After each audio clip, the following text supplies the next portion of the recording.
அனைவருக்கும் வணக்கம். நம் தமிழ்நாட்டோட முதலமைச்சர் விஜய் அவர்களோட பிறந்தநாள் கொண்டாட்டத்தில் நடந்த கேலி கூத்துக்களை பற்றி விரிவாக பார்க்க போறதுதான் இந்த காணொலி. முதல்ல என்னன்னா, நம்ம சிஎம் விஜய் அவர்களுக்கு பிறந்தநாள் ஒரு அரசு பள்ளியில மாணவர்களை ஐ திங்க் பீஸ்ட் படத்துல வர லாஸ்ட் அந்த ஒரு பாட்டு நினைக்கிறேன், அந்த பாட்டை பாட வச்சு மாணவர்களை வீடியோ எடுத்து அதை ரீல்ஸாகவும் போஸ்டாகவும் ஷேர் பண்ணியிருக்காங்க. அந்த வீடியோ நீங்க முதல்ல பார்த்துட்டு வாங்க, அதுக்கப்புறம் அதை பத்தி பேசலாம்.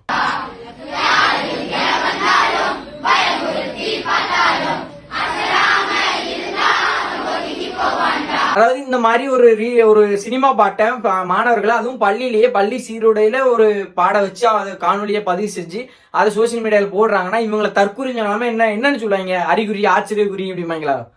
என்ன புரியல எங்களுக்கு இது. அப்படினாலும் இது ஒரு அரசாங்க நிகழ்ச்சி இல்லை. அரசாங்க நிகழ்ச்சினாலுமே அங்க சினிமா பாட வச்சு மாணவர்கள் இந்த மாதிரி வீடியோ எடுத்து போடணும்னு இருக்கா? அந்த மாதிரி போடுறது எவ்வளவு பெரிய ஆபத்தான ஒரு விஷயம். அதுவும் இல்லாம இந்த மாணவர்கள் இந்த சினிமா முகத்துல இப்பவே தள்ளிட்டோம்னா நம்ம ஃபியூச்சர்ல அரசியல் செய்ய முடியும் அப்படின்னு சொல்லி அவங்களுக்கு இதுவும் இதா இருக்கு. ஏன்னா அவங்களோட ரசிகர்கள் ஃபுல்லா யாரு, உங்க ஓட்டர்ஸ் ஃபுல்லா யாரும் உங்க ரசிகர்கள் தான். அப்ப இந்த வருங்கால யூத் ஜென்ரேஷன் அடுத்த கட்ட வாக்காளர்களை இப்பவே சினிமா முகத்தை தள்ளிட்டோம்னா நம்மளுக்கு இன்னும் அரசியல் செய்யறதுக்கு ஈஸியா இருக்கும்னு சொல்லி ஏதாவது பண்ணிட்டு இருக்கீங்களா? இது மட்டும் இல்லை, இன்னும் பல பள்ளிகள் அப்படிதான் நடந்துட்டு இருக்கு. முதல்ல இந்த மாதிரி அனுமதிச்ச அந்த வகுப்பு ஆசிரியர் அப்புறம் அந்த பள்ளியோட தலைமை ஆசிரியர் மீது கடுமையான நடவடிக்கை முடிஞ்சா டிஸ்மிஸ் கூட பண்ணுங்க.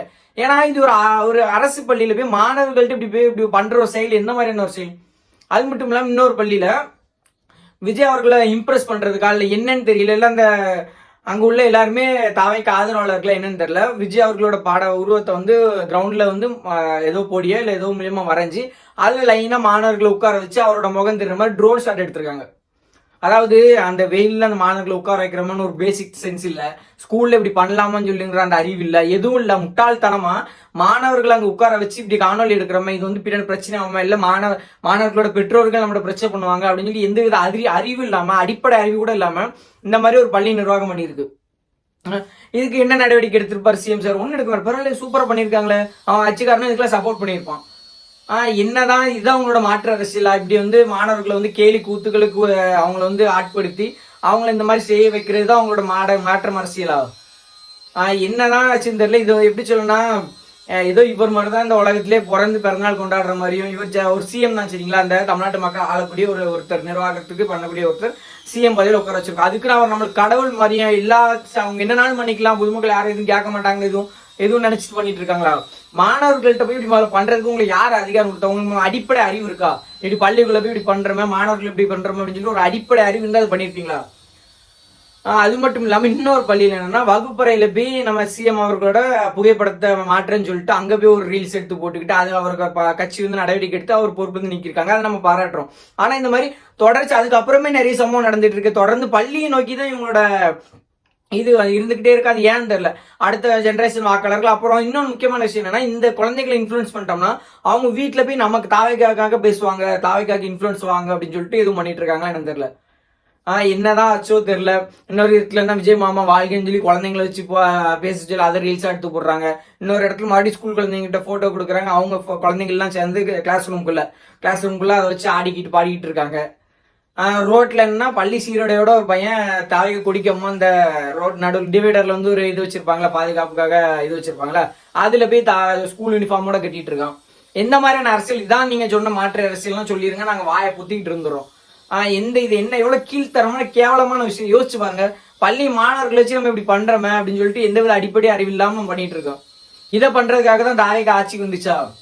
இது எந்த மாதிரியான அரசியல் தெரியல. நாங்க உங்கள்கிட்ட உங்களுக்கு நாங்க வாக்கு செலுத்தாட்டினாலும் எங்களுக்கும் நீங்க தான் முதல்வர். உங்கள்கிட்ட இருந்து நிறைய மக்களுக்கு நல்ல திட்டங்கள் எதிர்பார்க்கிறோம். இந்த திமுக செஞ்ச கேவல கெட்ட அந்த ஆட்சி முறையையும் அதெல்லாம் ஒழிச்சு நீங்க நிறைய உங்க கூட்டணி கட்சிகளுக்கு அமைச்சர் பதவியெல்லாம் கொடுத்துருக்கீங்க, எங்களுக்கு ரொம்ப பாராட்டுறோம். இதான் ஒரு மாற்று அரசியல். இந்த மாதிரியே நீங்க தொடர்ந்து போங்க. அந்த திமுக செஞ்ச எல்லா அட்டூழியங்களையும் ஒழிச்சிட்டு அவங்க மீது அந்த ஊழல் பண்ண எம்எல்ஏக்கள், ஏற்கனவே இருந்த எம்எல்ஏக்கள், ஏற்கனவே ஊழல் பண்ண அதிகாரிகள் எல்லாம் நடவடிக்கை எடுத்து ஒரு தமிழ்நாட்டை ஊழலற்ற லஞ்சமற்ற ஒரு புதிய தமிழ்நாடா நீங்க மாற்றுவீங்க. நாங்க உங்களுக்கு வாக்கு செலுத்தாட்டினாலும் எங்களுக்கு ஒரு சின்ன நம்பிக்கை இருந்துச்சு, சரி ஏதோ ஒரு மூலியமா நீங்க நல்லது பண்ணுவீங்க. ஆனா நீங்க காங்கிரஸ் கூட கூட்டி நிற்கிறீங்க.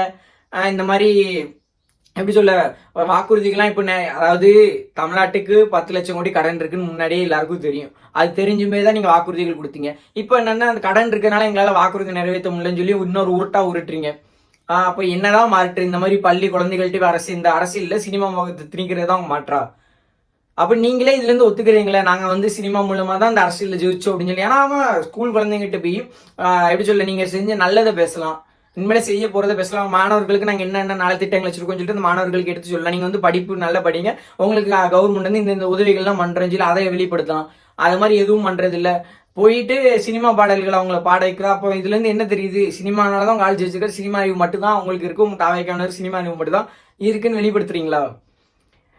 மாற்றுன்னு சொல்லிட்டு பெரிய ஏமாற்றாதான் இந்த ஆட்சி போயிட்டு இருக்கு. இதுக்கான நடவடிக்கை இந்த மாதிரி பண்றது இந்த ஆசிரியர்கள், வகுப்பாசிரியர்கள், தலைமை ஆசிரியர்கள் சொல்லி அந்த அரசு பள்ளியில் உள்ள எல்லாரும் எந்த பள்ளிகள் நடந்திருக்கும் எல்லா பள்ளிகள்லயும் அவங்க கடுமையான நடவடிக்கை எடுங்க. அதுக்கு ஊக்கமா இருந்த தாவைக்க நிர்வாகியே கட்சி விட்டு நிறுத்துங்க. அவங்கள வந்து என்ன நடவடிக்கை எடுக்க முடியுமோ அவங்க நடவடிக்கை எடுங்க.